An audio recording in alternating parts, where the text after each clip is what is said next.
Good evening, YouTube. Welcome back to the channel. This is IMAX Sports North Football video, and today I am going over what just happened in the game versus the Los Angeles Chargers and the Duval Jacksonville Jaguars. I picked the Jaguars to win this game. I actually picked 34-30 as the final score for this game. My picks were pretty good so far on Saturday. I picked 34-30 in Jaguars versus Chargers, and I picked 31-20 for 49ers versus Seahawks. Obviously, as a little low in the Niners score, I gave the Seahawks a little too much credit, but that game obviously was a blowout in the second half. So was Jaguars-Chargers, as the Jaguars had scored the Chargers 24-3 in the second half. This was the third largest comeback in playoff history. The first one being the Buffalo Bills coming back over the Houston Oilers, but by 32 points, which was beaten out for the largest comeback in any game by obviously the Vikings game earlier this season where they beat the Colts. And then there was a game in 2013, I believe the Colts were involved, where they either came back or lost. I think they came back by 28. This is a 27-point comeback, making it the third largest, bumping down Super Bowl 51 to the fourth largest. So, Jacksonville. In the first half, Trevor Lawrence threw 4 interceptions. The last quarterback to throw 4 interceptions in a NFL playoff game and win was Russell Wilson in the 2015 NFC Championship game against the Green Bay Packers and Aaron Rodgers. The Seahawks beat the Packers in that game. Very similar score. I believe it was like 30-28. This one, 31-30. Trevor Lawrence finished with a pass rating of 70.2. He was 28-47 for 288 yards. And unlike Russell Wilson, had a pretty good game overall with 4 total touchdowns. Travis Etienne had a phenomenal game with 20 carries at 109 yards, 5.5 yards per attempt. And the Jacksonville Jaguars offense put up a total of 440 yards. The same could not be said for the Chargers offense, who put up 310. Not a poor showing, but not as good as 440. Sorry, 390, 310 for the Chargers. The biggest difference in the game is the fact that the Chargers offense really never got it going. Even in the first half, they did score 27 points, but a lot of that had to do with the 4 interceptions by Trevor Lawrence and the fumble by Chris Claybrooks. If you have 5 turnovers in a half, it's almost impossible for the opponent to not score points. One of the major keys of this game is the fact that Mike Williams was not playing. Mike Williams brings so much energy and he brings so much availability to this offense, to Justin Herbert, to the scheme, and him not being available is the reason why I picked the Jaguars this week. In my prediction video, I said if Mike Williams plays, I'm picking the Chargers, but since he's expected to be out, I will be picking Jacksonville. With Mike Williams not playing, the Chargers offense really just couldn't get it going. Herbert had 273 yards on 43 attempts. Obviously, Trevor Lawrence had a pretty similar yards per attempt, but in the second half, his yards per attempt was much higher, as he only averaged 3 yards per attempt in the first half. So I believe he had over 200 yards on 20-something attempts in the second half, which is pretty impressive.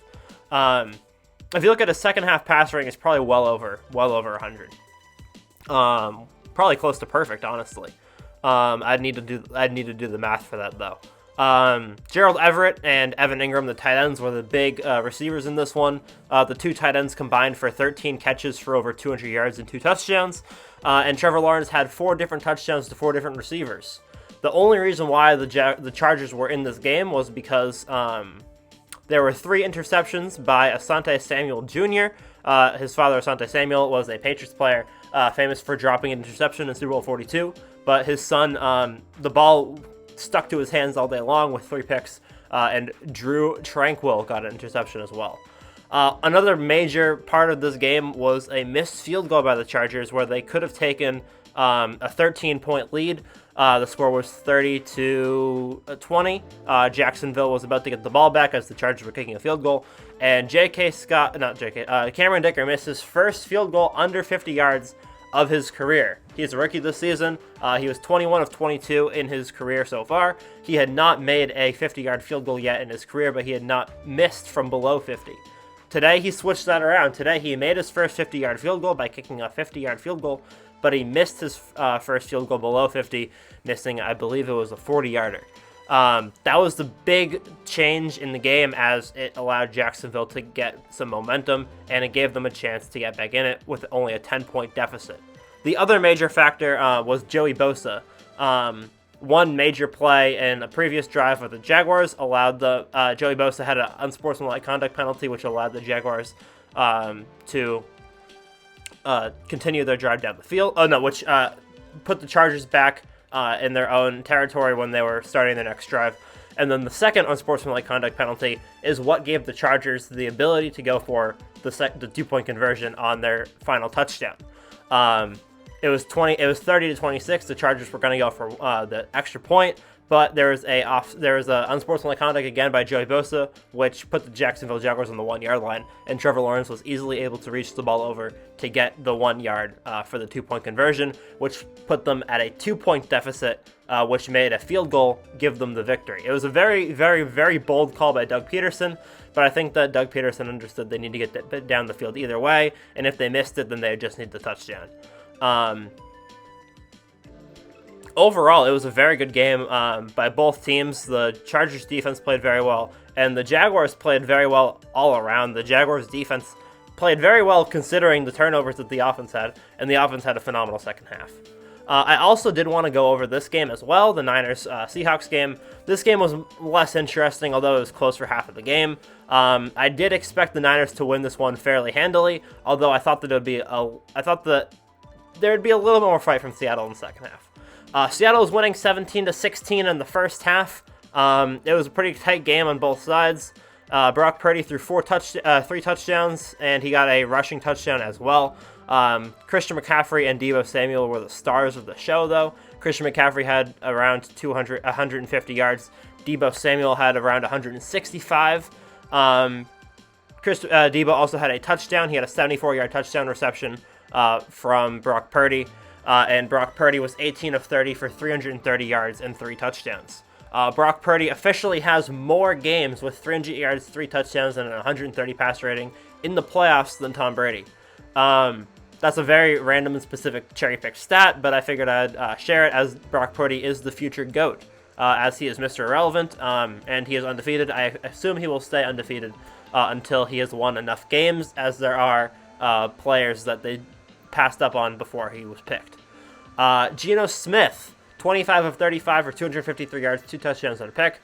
Pretty good game for a quarterback. I mean, that's about an average stat line for most quarterbacks. Not enough to win a playoff game, though, especially if you're against the San Francisco 49ers and this team. The 49ers are now on a 11-game winning streak, as they have advanced to 14-4, as they start off the season 3-4. DK Metcalf was the star of the Seahawks. He had 10 catches on 13 targets for 136 yards and 2 touchdowns. Nobody else did anything. Cade Johnson was their second receiver, not even Tyler Lockett. Both had 39 yards. Colby Parkinson had 14. Noah Fant had 11.